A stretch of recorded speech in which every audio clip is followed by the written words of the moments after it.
You got me the chairs, everything. You got me. I'd be to see. It's not, it's so beautiful. Yes, yes. You couldn't have went any better.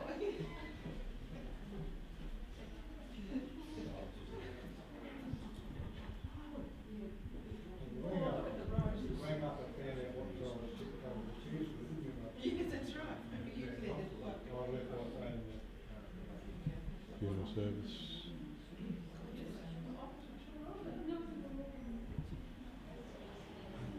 Funeral service on Wednesday. So 12th.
Well, good morning, everyone, and welcome to the Celebration of Life service for Colleen Fox.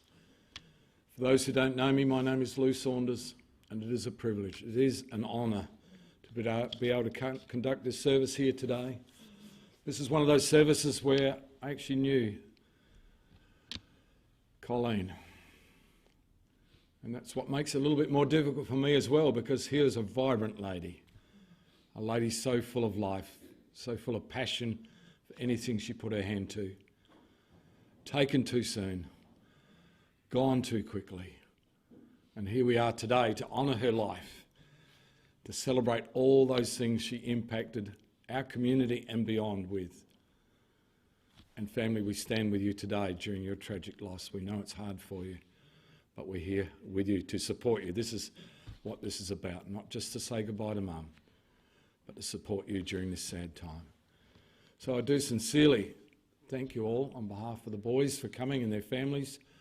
It's so good that so many people are about to put a pause in their busy schedule and be here this morning to support one another, to share those memories, and certainly to mourn the passing of this beautiful, beautiful lady.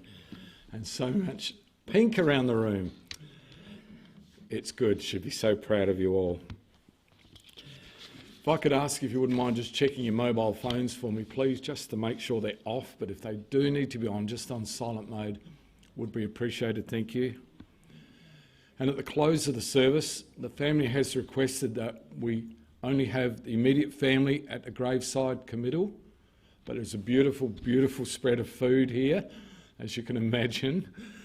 Thank you, family. So if you'd like to stay and enjoy some tea and some coffee and some beautiful food here, you're more than welcome to do so. And family will return after the graveside committal. We're not going to Adelaide, we're only going to Victor Harvest Cemetery. So if you're able to stay, we're going to play over the photo show for you so you can talk around those photos, those beautiful photos of Colleen and her life. And family will return to catch up with you. Please feel free to do so if you're able. That would be lovely. And I'm sure there'll be a myriad of stories to be added to in that more relaxed setting once the formalities of the service are done. So how do we handle today? How do we handle a suddenly? From February 28 to today, how do we deal with the fact that Colleen was robbed of so much value, so much life left in her? We come here today and we call it a celebration of her life. That's what she would want, wouldn't she? She would want us to say, get on with it, guys. I've laid the path. I've set the course. Now it's your turn. And we all deal with that differently, don't we?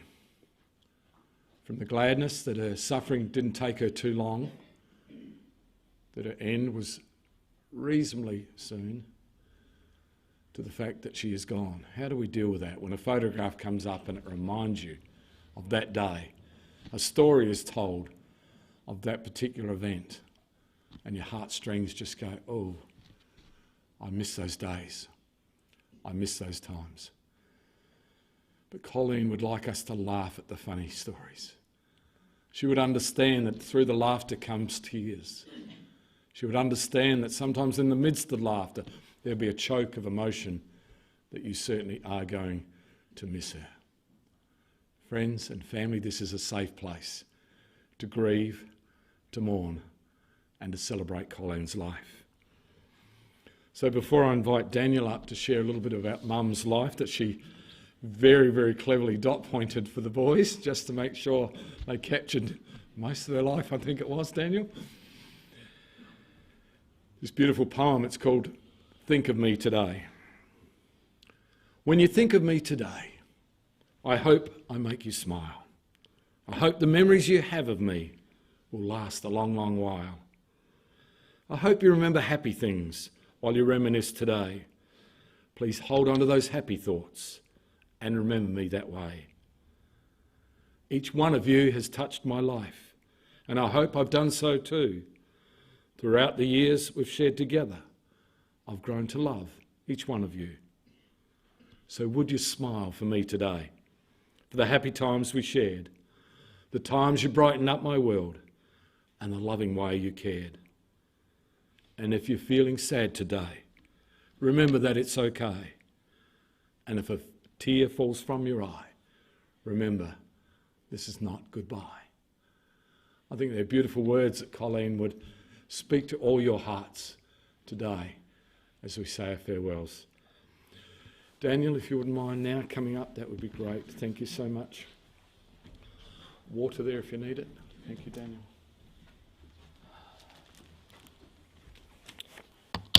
Well, this is something I wasn't expecting to do for at least another 20 years. Luckily, Mum was a very organised person. Colleen Fox, formerly Williams, nee McCormick.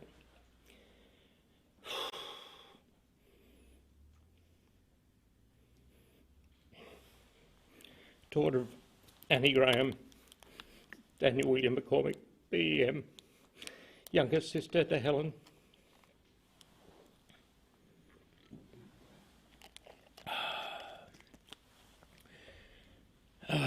Born 24th of April 1945 in the South Coast District Hospital. Mum's made this real easy for a lot of it. A lot of dot points was given over. She grew up in Victor Harbour Primary, educated at primary and the high school, went to intermediate. In between that, she started working at the age of 10 or thereabouts. She worked Saturday mornings for Miss Cameron at the flower shop, and what she earned there, she was able to buy a hardcover and entry to the pictures in the afternoon. In December 1959, she began work with the Laylaw's Pharmacy in the middle of Ocean Street, opposite now what was Home Hardware.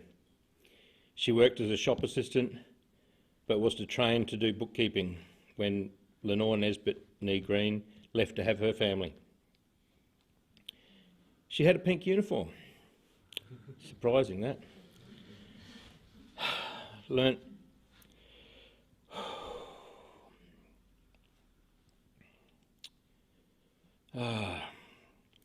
all the stock was held on the counter. Lots of exercises up and down the stairs. One little one she told me was, at that age, she knew nothing about reproduction.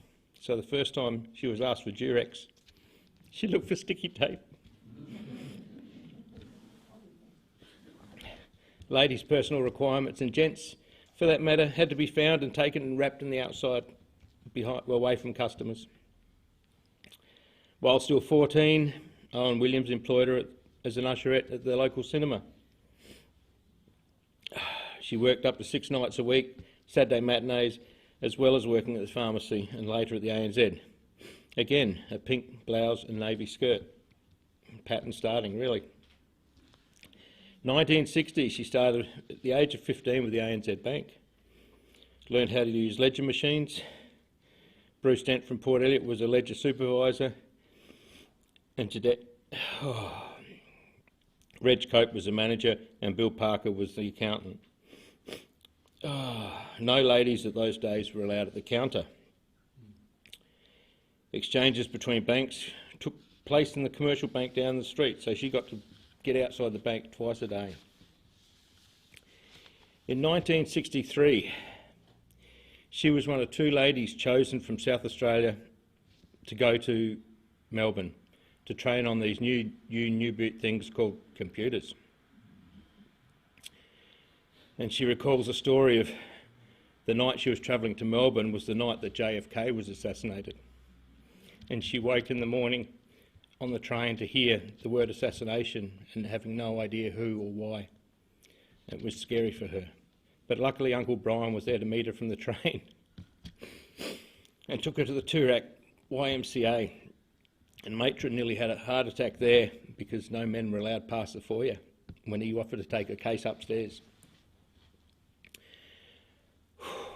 She then, in 1964, transferred back to Adelaide to the clearinghouse, which I believe now is birth, deaths and marriages. Pretty appropriate, I think. Again, transferring between banks, a lot of walking up and down to David Jones to collect suitcases full of cheques. And she always told me she was doing that and running up and down the 6 flights of stairs at David Jones just to lose the weight she put on while she was in Melbourne. I don't know why. She was always looking lovely.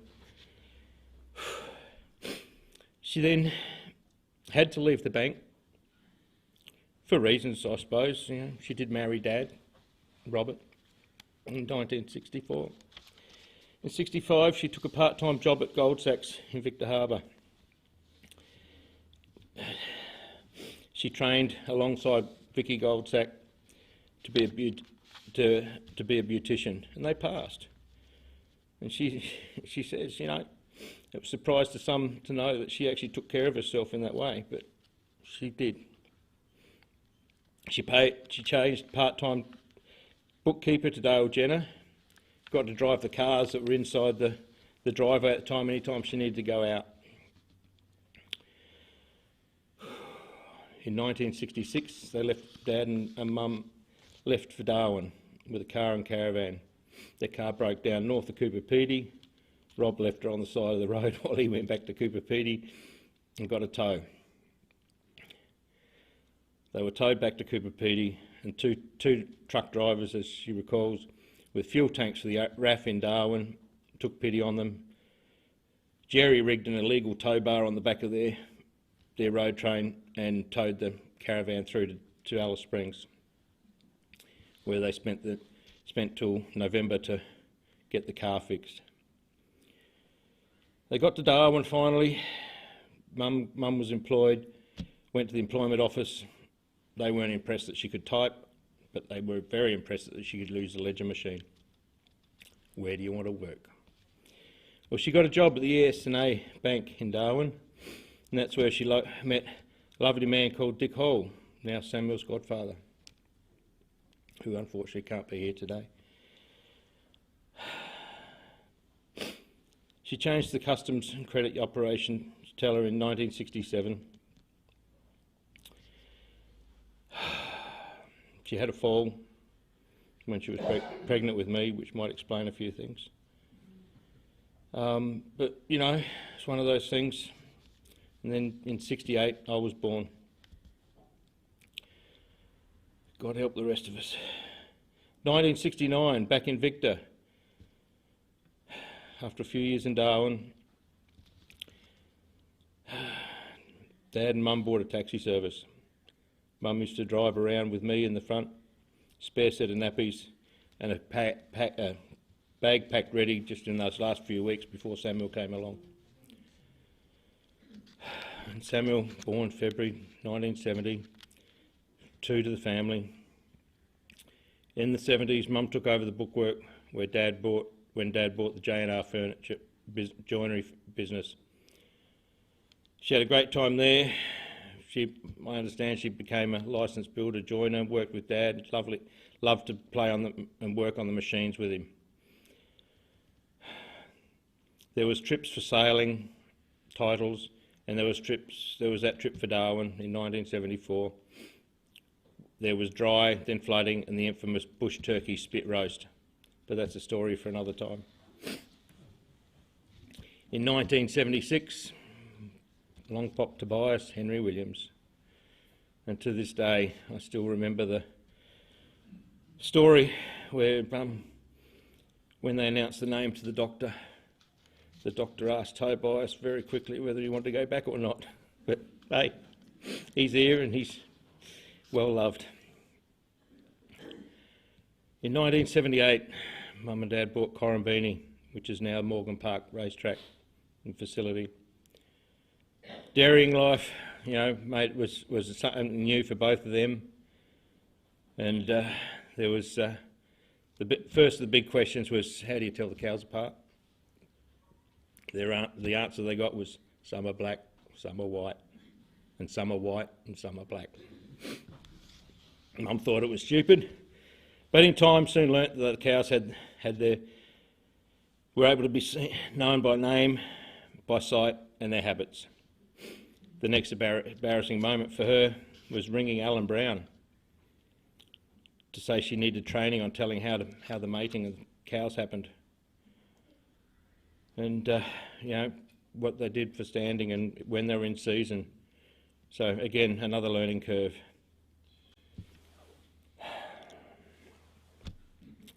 And she used to piggyback Toby up and down the hill saying she needed to get slimmer. Don't know why.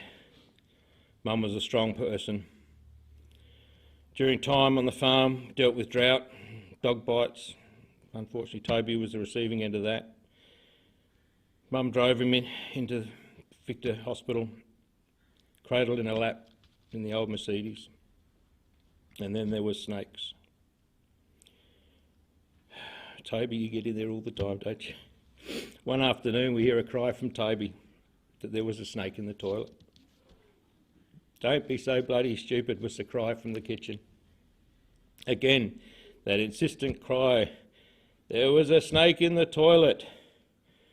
So Mum and I came to investigate. Sure enough, big belly black snake had wrapped itself around the bottom of the toilet. Without hesitation, Mum said, "Get the shotgun." I loaded it as I came down the passage and handed it to Mum. In her best Annie Oakley impersonation, she shot from the hip, and bang! As the smoke and the dust cleared, all you could see and hear was the toilet door swinging from the remaining hinge. Mum had hit the snake as well as the toilet bowl. The snake had now removed to the other side of the toilet. Again, the wall against the wall, and there was a second almighty bang. This time a big patch of plaster evacuated the wall and the snake disappeared behind the toilet. The gun, now jammed, couldn't be reloaded, so the next call was the local fauna park next door. They kindly came up and relocated the snake. The funniest part was going down to the sailing club where Dad and Sam were sailing and regaling the story to those at the bar, and Mum having a stiff brandy. From there was casual work with Helen and John at Fine Foods, Coral Street, Victor. She also did work for Merv Kemsley at the Arambira Fauna Park, waitressing there and overnight trips on the Aruna at Goolwa and Murray Bridge on the day back. In 1984, separated from Dad, started cleaning rooms at the Apollon for Helen and John, who were running the place then, also cleaning Clive Fowler's rooms. She bought her first house, the first of many. Applied and got part-time training position with the State Bank of South Australia at Goolwa as a teller. Money again. Worked there until Mum married Colleen in June in 1986. She then back to work again in the late 80s. Started work for a gentleman called Mario in Adelaide at ITP Tax, and then staff from the bank in South Australia asked if she wanted to come back, and she said she was happy, but while she was on holidays to Japan, she got back and she was tackled by the taxation's office boss, his wife. With that, Mum went to the bank. She retrained and got back into State Bank at Flinders and Medical Centre. Then to Yankalilla, part-time. This was in the 90s sometime. She got to have her Tuesdays off with the boys. She loved those times. While she was at State Bank Yank, Secretary of the Animal and Plant Board noticed some of the goings on behind me. She asked me how I was coping and said, "Go home and kick the cat." She asked if Mum was interested in her job if she was going to retire. Mum checked. She was earning two full days' pay, where Mum was earning that in 4 days. She applied and got the position. Yankalilla Animal Plant Board, Control Board, their office was in the District Council. So when one of the other girls in the District Council decided to start having a family, she was offered her part-time job as well, so she covered both areas. When Sherry got pregnant, she was offered the full-time job, and so she took over that and then still trained the other ones from the animal compliant board as she did that. Mum resigned on the 31st of the 1st in 2003 from the plant board and left the district council on the 12th of the 3rd, 2004. She had a fabulous final day with lots of prezzies and thought she should have done it earlier. Now in 2004 she was home reading and enjoying her dad's garden, granddad's garden.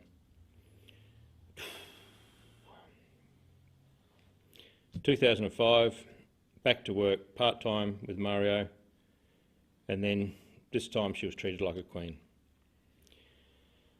Then in 2005 applied for a position at Christmas and Voling in Victor Harbour. No more travelling, 3 days work, then 2 days, not doing tax work, just office work. At least I wasn't driving so much. This is for a lady who loves driving. She loved to travel, so got into cruising and tours in Australia and overseas. After finally giving up work, and she and Colin travelled extensively. European river cruises, Nordic trips and many more. Mum loved the fact that her boys moved around as well, which meant she had reason to travel and visit.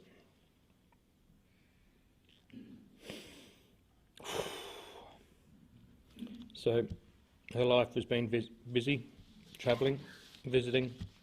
So I'll just finish it off with, as I sit in heaven and watch you every day, I will try and let you know with signs I never went away. I hear you when you're laughing and I watch you when you sleep. I even place my arms around you to calm you as you weep. I see you, wish the days away, begging to have me home. So I try and send you signs so you know you're not alone. Don't feel guilty that you have life. Life was denied to me. Heaven is truly beautiful, just you wait and see. So live your life, laugh again, enjoy yourself, be free. Then I'll know that each breath you take, you'll take that one for me. Now is time to rekindle your love and travel and continue on your way with Colin by your side. You are safe and you will never forget the short time we had with you. Thank you.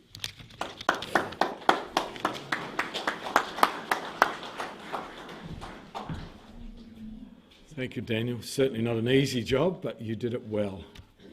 So many memories, so many twists and turns in Mum's life. It was so good. She was full of, let's give this a try. Just wonder whether there's anyone else this morning would like to share a story.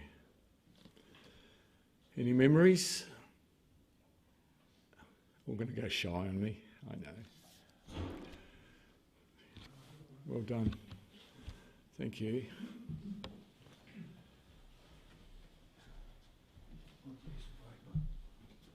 Got notes, well done. Love it. No, this is just reassurance. I do have a piece of paper.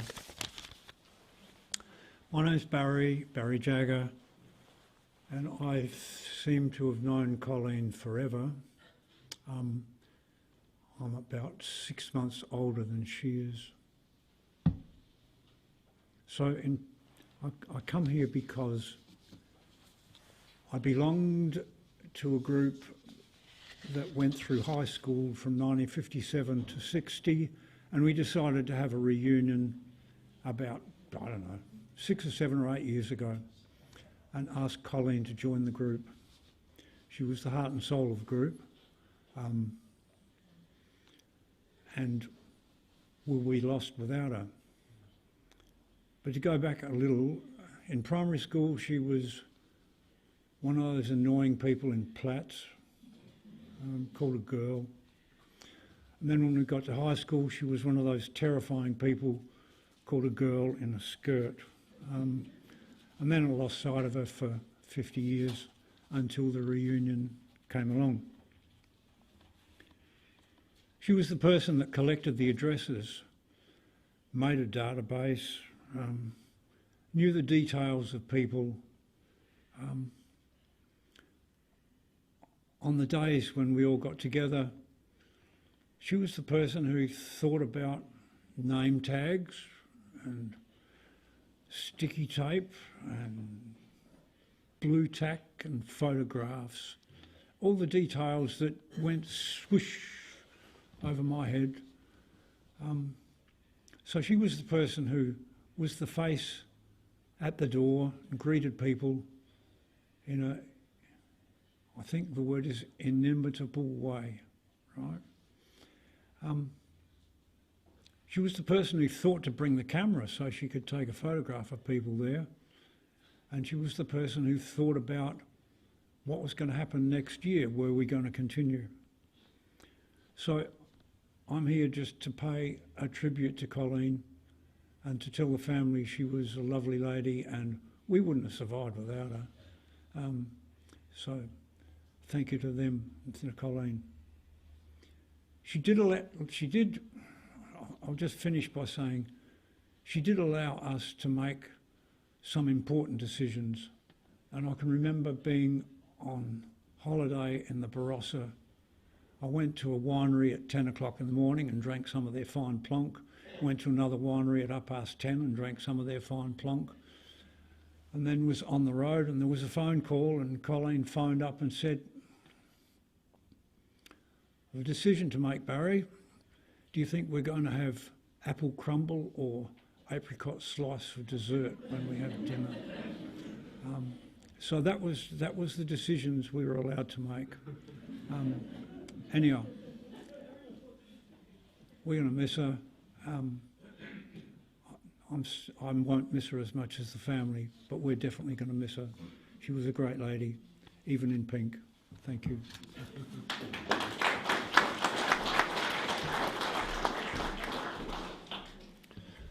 Well spoken, Barry. Anyone else this morning? A memory and occasion? Thank you. Well done. Thanks, Alan. Memories are so good, aren't they? It's amazing what a memory that someone shares will bring back other memories into your heart. You've got to skip up them, Alan.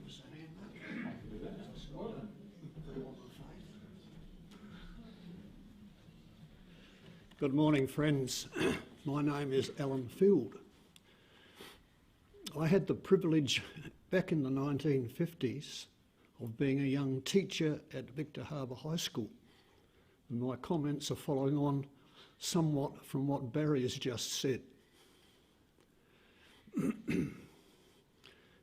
I remember Colleen extremely well. Some students stand out. She was bright. She was positive. She was enthusiastic. Most of these adjectives have already been used by Lou and others, but she was a joy to behold and to teach. She loved that school, and that was one of the reasons why she gave so much time to those reunions.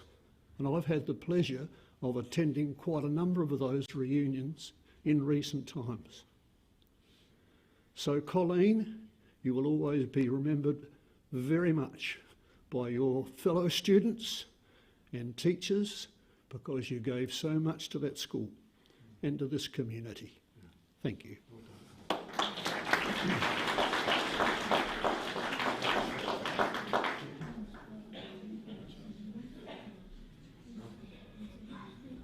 I think it's an indicator of his age. A young teacher when Colleen was at high school. Wow. Anyone else this morning? A story, a memory, an occasion? Well, let's pause. Let's enjoy a beautiful photo show of Colleen's life. And thank you, family, for sharing this part of Mum's life. It goes back so many years and so many changes in her life. So let's pause, let's reflect, and let's celebrate. Thanks, Jim. Thank you, Jay.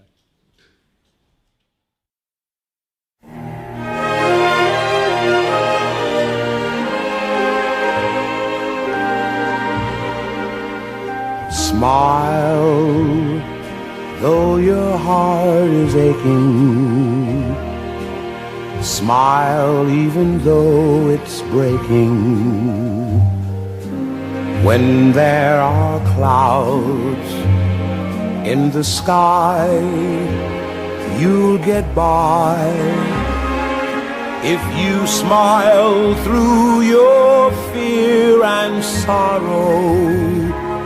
Smile and maybe tomorrow you'll see the sun come shining through for you. Light up your face with gladness, hide every trace of sadness. Although a tear may be ever so near, that's the time you must keep on trying. Smile, what's the use of crying? You'll find that life is still worthwhile if you just smile.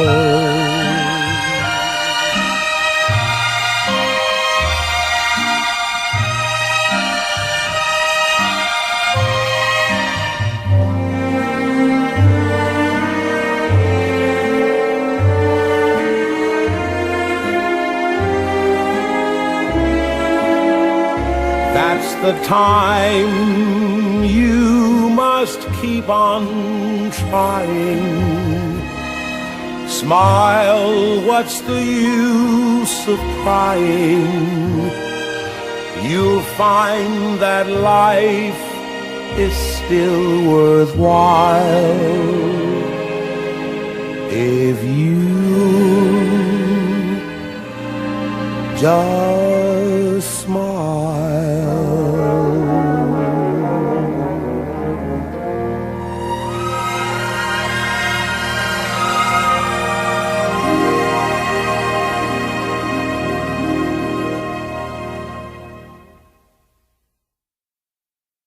Early morning, there's a message on my phone. It's my mother saying, darling, please come home. I fear the worst, but how could you leave us all behind? There's so much to say, but there's so little time. So how do I say goodbye? Someone who's been with me for my whole damn life. You gave me my name and the color of your eyes. See your face when I look at mine. So how do I say goodbye when I couldn't? You always saw the best in me. Right or wrong, you were always on my side. But I'm scared of what life without you's like. And I saw the way she looked into your eyes. And I promise if you go, I will make sure she's alright. So how do I say goodbye? Someone who's been with me for my whole damn life. You gave me my name and the color of your eyes. See your face when I look at mine. So how do I say goodbye? And there's no way you could ever let me down. Gonna steal some time and start again. You'll always be my closest friend. And someday we're gonna make it out. Just hold the light. Just hold the light high, high. So how do I say goodbye to someone who's been with me for my whole damn life? You gave me my name and the color of your eyes. I see your face when I look at mine. So how do I say goodbye? So how do I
again. When I have the time to tell you, I never thought I'd live to see the day when the words I should have said would come to haunt me. In my darkest hour, I tell myself I'll see you again. I'll see you again. I'll see you again.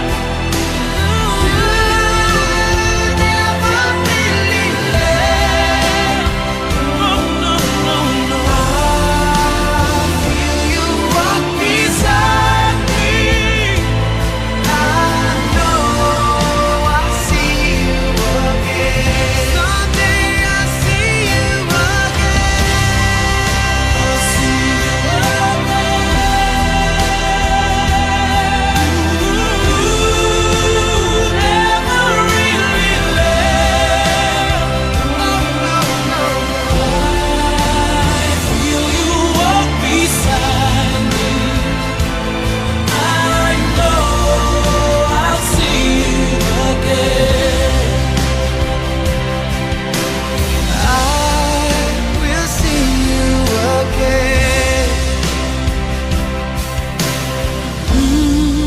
I'll see you again. I miss you like crazy. You're gone, but not forgotten. I'll never forget you. Someday I'll see you. I feel you walk beside me. Never leave you. Gone, but not forgotten. I feel you by my side. This is not goodbye. Yeah, yeah. This is not goodbye.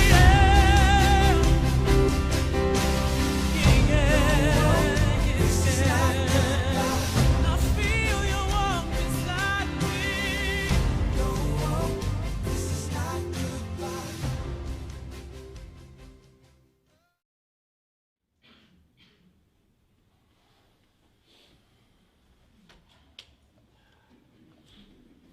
Wow, we covered some years in that, didn't we? Well done, family, for having those photos for us. Days like today are never easy for any of us. A simple goodbye is something that you just can't say at a day like today. I love the closing song, "We'll see you again." On the other side of this life, there is a life. And I believe that Colleen now rests peacefully, fully restored, made whole, and her eternity is in heaven. Before I invite the pallbearers forward, I just want to share this closing poem. As we, as community, as family, as friends of Colleen, say our goodbyes here before she's finally laid to rest at the Victor Harbour Cemetery with Colin. Beautiful poem called Memories of the Heart. Author unknown. Feel no guilt in laughter. She knows how much you care. Feel no sorrow in a smile that she's not here to share. You cannot grieve forever. She would not want you to. She'd hope that you would carry on the way you always do. So talk about the good times and the ways you showed you cared, the days you spent together, all the happiness you shared. Let the memories surround you. A word someone may say will suddenly recapture a time, an hour, a day that brings her back as clearly as though she was still here and fills you with the feelings that she is always near. For if you keep those memories, you'll never be far apart, and Colleen will live forever, locked safe within your heart. If I could invite the staff forward from Simplicity Funerals, and if I can invite the pallbearers forward now. As they're coming forward again, may I thank you all for your love and your support. I wished we'd had more preparation to honour Colleen's life more before she passed. But in gathering here today, we've certainly honoured her and said our just farewells to her. Family, again, I want to thank you for allowing me to do the service. It's been a privilege, it's been an honour for me to do so. And if bearers could come forward now, please. Just a reminder, if you want to join us for light refreshments at the rear of the chapel here, we will return from the cemetery shortly, but families requested just a private committal, please. Thank you, and could we be upstanding as the coffin leaves the chapel?